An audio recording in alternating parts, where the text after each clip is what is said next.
Salam kerahiman. Hari ini kita masuk ke tanggal 20 September. Kita akan baca dari 972 dan 981. Kita mulai ya. Dalam nama Bapa dan Putra dan Roh Kudus. Amin. Bapa kami yang ada di surga, dimuliakanlah namamu.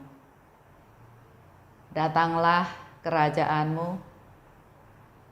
Jadilah kehendakmu di atas bumi seperti di dalam surga.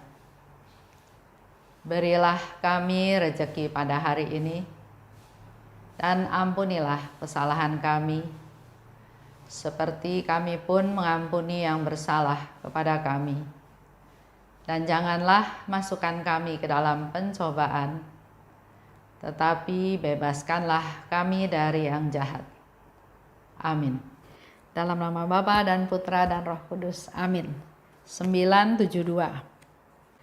Hari ini, dokter memutuskan bahwa aku harus tinggal di sanatorium sampai bulan April. Ini adalah kehendak Allah, meskipun aku sesungguhnya ingin kembali berkumpul dengan para susterku. 981. 2 tahun sudah aku menjalani penderitaan batin dalam penyerahan kepada kehendak Allah dengan tujuan supaya aku mengenalnya dengan lebih baik. Aku tahu bahwa penderitaan batin selama 2 tahun ini mendatangkan bagiku kemajuan yang lebih besar dalam kesempurnaan daripada 10 tahun terdahulu. Selama 2 tahun ini, aku sudah berada di salib yang terpancang antara langit dan bumi. Maksudku, aku diikat oleh kaul ketaatan dan harus taat pada superior seperti kepada Allah sendiri. Tetapi di lain pihak, secara langsung Allah menyatakan kehendaknya kepadaku, dan dengan demikian siksaan batinku sedemikian besar, sehingga tidak seorang pun akan dapat entah memahami, entah membayangkan penderitaan-penderitaan rohani ini. Aku merasa bahwa akan lebih mudah menyerahkan hidupku daripada menderita terus-menerus selama 1 jam dengan rasa sakit yang begitu nyeri. Aku bahkan tidak akan menulis banyak mengenai masalah ini, sebab orang tidak dapat melukiskan seperti apa mengenal kehendak Allah secara langsung, dan pada saat yang sama harus taat sempurna kepada kehendak ilahi sebagaimana diungkapkan secara tidak langsung lewat para superior.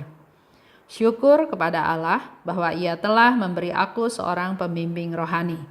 Kalau tidak, aku tidak akan maju setapak pun. 972. Dokter memutuskan Suster Faustina harus tinggal di sanatorium sampai bulan April.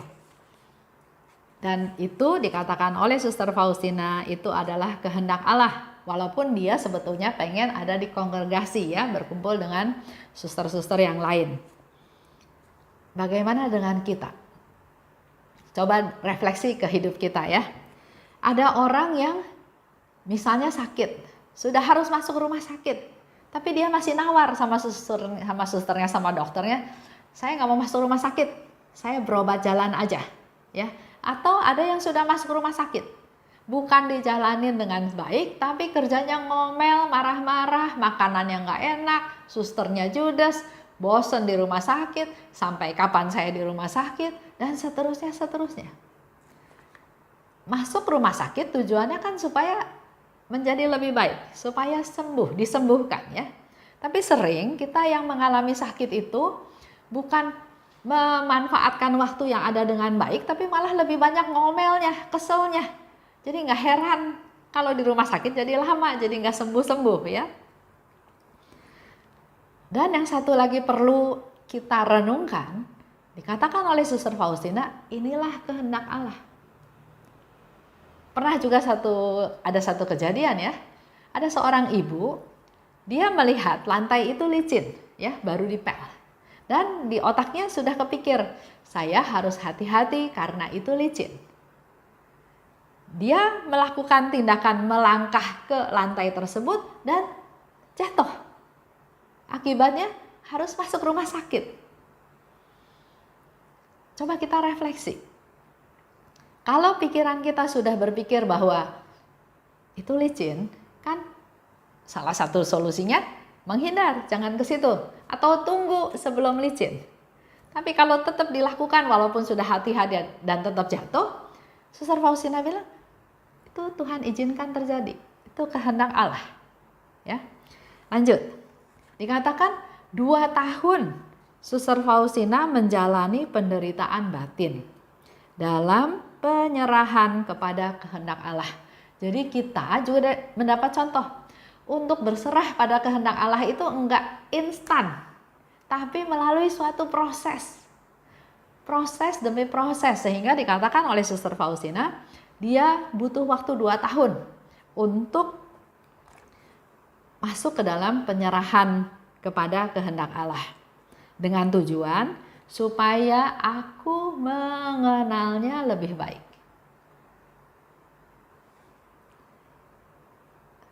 Dalam 2 tahun itu ternyata mendatangkan kemajuan yang lebih besar dalam kesempurnaan daripada 10 tahun yang lalu.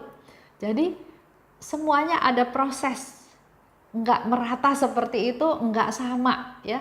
Dalam 10 tahun Suster Faustina katakan dia dapat enggak sebanyak seperti yang 2 tahun terakhir ini.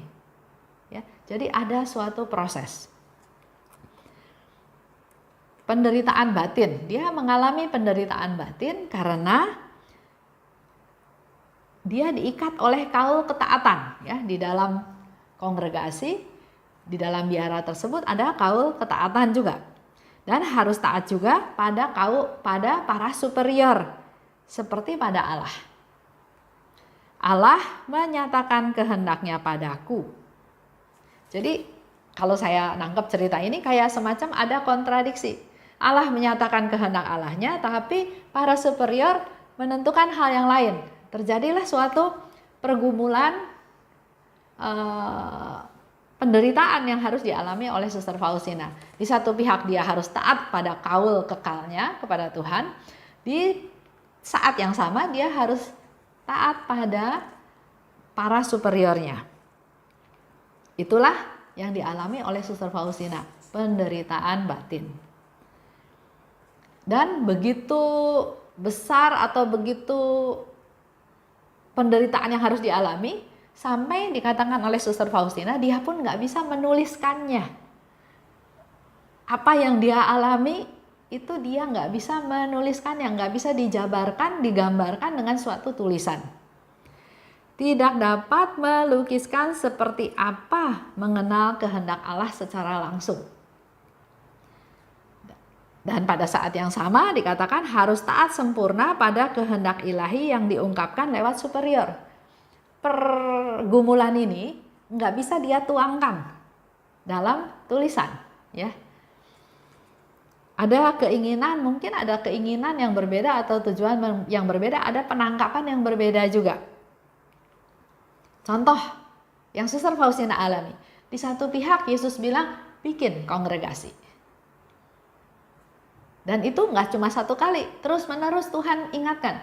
Dia mau ada kongregasi, kamu harus hidup di dalamnya dan seterusnya ya.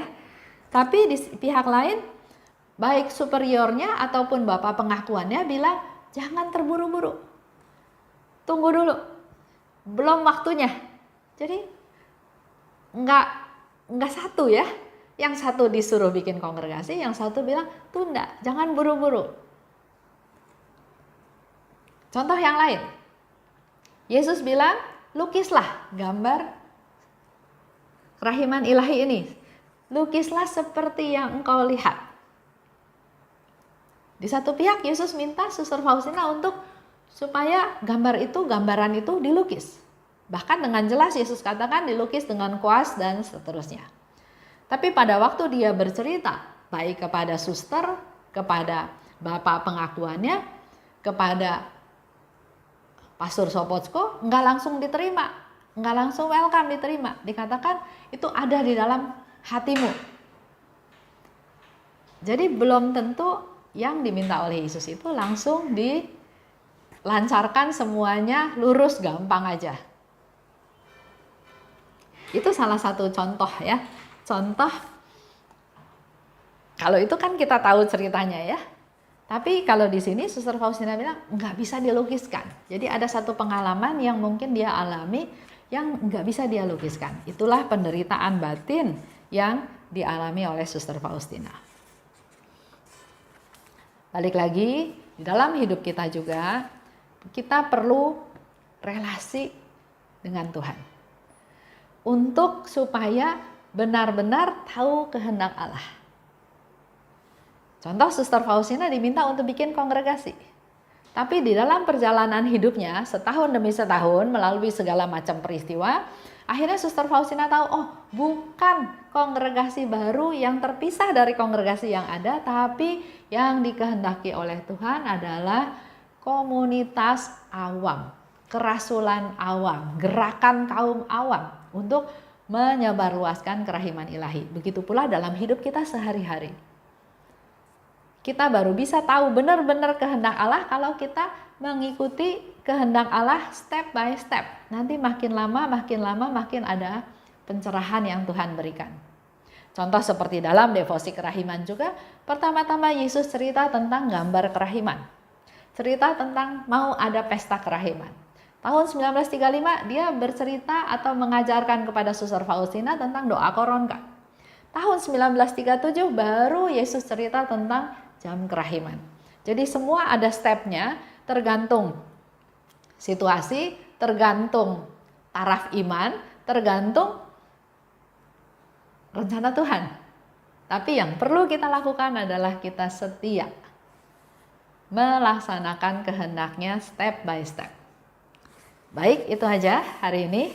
Silahkan Bapak Ibu renungkan apa yang Tuhan kehendaki dalam hidup kita masing-masing. Dalam nama Bapa dan Putra dan Roh Kudus, amin. Allah Bapa yang Maha Baik, terima kasih atas rahmat-Mu yang Kau berikan pada kami pada hari ini. Kami menjadi semakin tahu Tuhan bahwa Engkau mempunyai kehendak yang ingin Engkau harapkan untuk kami lakukan, kami laksanakan. Bukalah hati kami Tuhan untuk kami bisa peka dan punya kemampuan, kerinduan untuk melaksanakan kehendak-Mu. Inilah kami anak-anak-Mu Tuhan yang tidak berdaya, yang terbatas, yang apa-apa, tapi kami punya kerinduan ingin bisa seperti Suster Faustina, setahap demi setahap makin mengerti kehendak-Mu. Urapi kami Tuhan, pimpin kami Tuhan, biarlah Roh Kudus-Mu terus membimbing kami. Amin. Dalam nama Bapa dan Putra dan Roh Kudus, amin. Salam kerahiman.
serta bersorak-sorai bergembira.